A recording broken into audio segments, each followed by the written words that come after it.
मैंने कहा भैया नमस्कार आओ और चला गया यूनिवर्सिटी में। लेकिन वहां वो जो टीचर मिले एम्पैथी, भगवान उनकी आत्मा को शांति दे, अब नहीं है वो भाई साहब। मैंने उस आदमी की क्लास कभी नहीं छोड़ी। वो बंदा नाचता रहता था क्लास में, 6 फीट हाइट रही होगी, सांवला सा रंग था उनका, और वो आदमी नाचता रहता था, गाता रहता था, और लड़कों को तो ऐसे मोटिवेट कर देता था। क्या हुआ बे? ऐसे बैठे लड़की भागे क्या? नहीं नहीं सर, है ही नहीं। अच्छा है नहीं, सब मिलवाते तुमको, आओ यूनिवर्सिटी।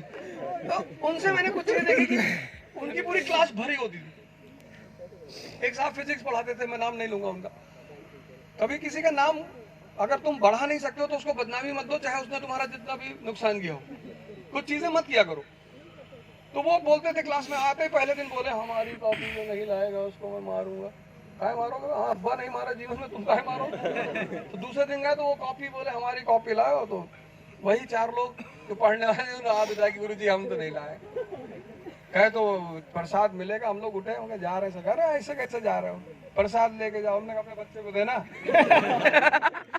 प्रसाद दे रहे। भागते हुए गए तो के यादव उसके डायरेक्टर हुआ करते थे, बोले इनको रेस्टिकेट करो नहीं तो मैं नहीं पढ़ा। हमने कहा सर कर दो। तो समझौता हुआ कि अच्छा ऐसा करो, बैच चेंज कर लो रेस्टिकेट। तो टीचर का मतलब ये है ना कि तुम इस तरह से बाध्य कर दो। अभी देखो तुम कितने सारे टीचर हैं जिनको ना पढ़ने वाले भी देखते हैं। आज तुम देखो यूट्यूब, भाई आउटलुक ने क्या किया? यही तो किया। पहली बार इस देश के शिक्षक को दीनहीन माना जाता था। पहली बार जो है उन्होंने कहा कि आपने तो बॉलीवुड के स्टारों को पीछे छोड़ दिया। टीचर समाज की कितनी बड़ी उपलब्धि है कि आप नेशनल मैगजीन के फ्रंट पेज पे हो। आप यहाँ दिखते हैं नेशनल मैगजीन, जहाँ राजनेता होते थे, जहाँ बॉलीवुड के स्टार्स होते थे, वहाँ आप बैठे हुए। उसकी वजह ये है कि ये जो टीचर, जितने भी टीचर और भी हैं, ऐसा नहीं चारों को तो मौका मिला, और भी हैं जिनको सिर्फ स्टूडेंट नहीं देखते, नॉन स्टूडेंट लोग भी देखते हैं। मैं तो ऐसे भाई कई बार जब ट्रैवल करता हूँ तो लोगों से मिल जाता हूँ। कोई डॉक्टर है, कोई इंजीनियर है, कोई प्रोफेसर है, कोई आर्मी में है। मैं आगरा आ रहा था, एक तेल भरा रहा था, एक साहब मिल गए, आर्मी से थे। ओझा जी नमस्कार। मैंने कहा भाई साहब नमस्कार। बोले मैं आर्मी में हूँ। अब बोली मैं आपको सुनता हूँ, मुझे मजा बहुत।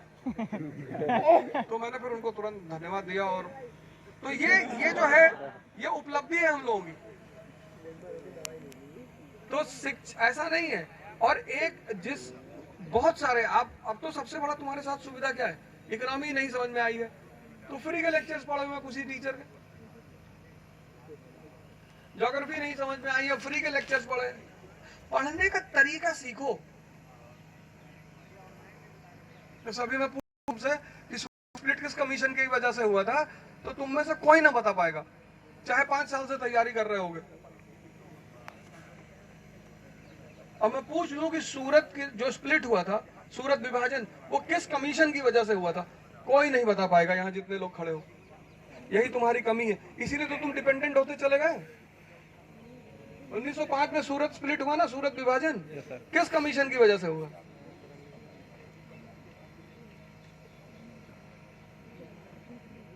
सोचो, तुमको पता ही नहीं।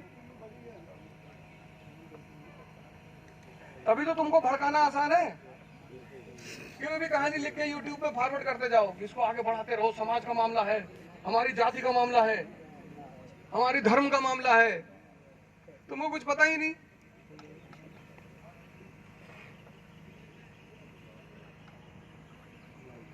आजादी की सबसे पहली मांग किसने की? हजरत मोहानी ने, मुसलमान है।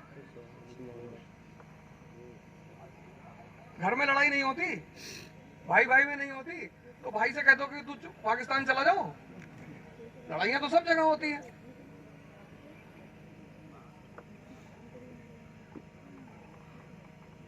देखो इतने लोग खड़े, किसी को नहीं पता। सर एक मूवमेंट चल रहा है। 50 सवाल हमसे पूछे, एक हम पूछ रहे, सन्नाटा छा गया तुम में, और तुम्हारे ही कोर्स से पूछे।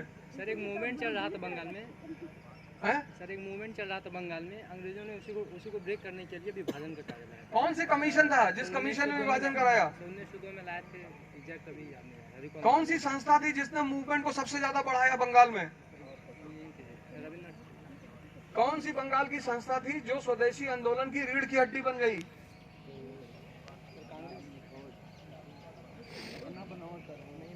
उस कमीशन का नाम था अरुंडेल कमीशन।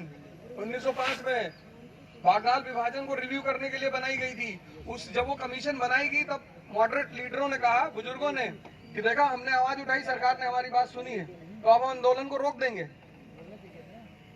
तो नवयुवकों ने कहा, एक्सट्रीमिस्टों ने, कि नहीं, ये कमीशन हमारे द्वारा उठाए गए कदम का परिणाम है, हम आंदोलन बढ़ाएंगे, पूरे भारत में ले जाएंगे।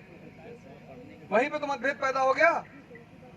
उसी में वो फिर हो गया कि जिसका प्रेसिडेंट उसकी पॉलिसी। 1906 में मॉडरेट ने गेम खेल दिया, एक ऐसे आदमी को खड़ा कर दिया जिसकी सभी इज्जत करते थे, दादा भाई नेहरू जी। दादा भाई नेहरू जी ने एक्सट्रीमिस्टों से कहा कि यार तुम्हारे मुद्दे को अगले साल देख लेंगे, यार काहे परेशान हो रहे हो, एक साल तो सरकार को मौका दो। दे दिया। 1907 में फिर मॉडरेट प्रेसिडेंट हो गए आनंद मोहन घोष।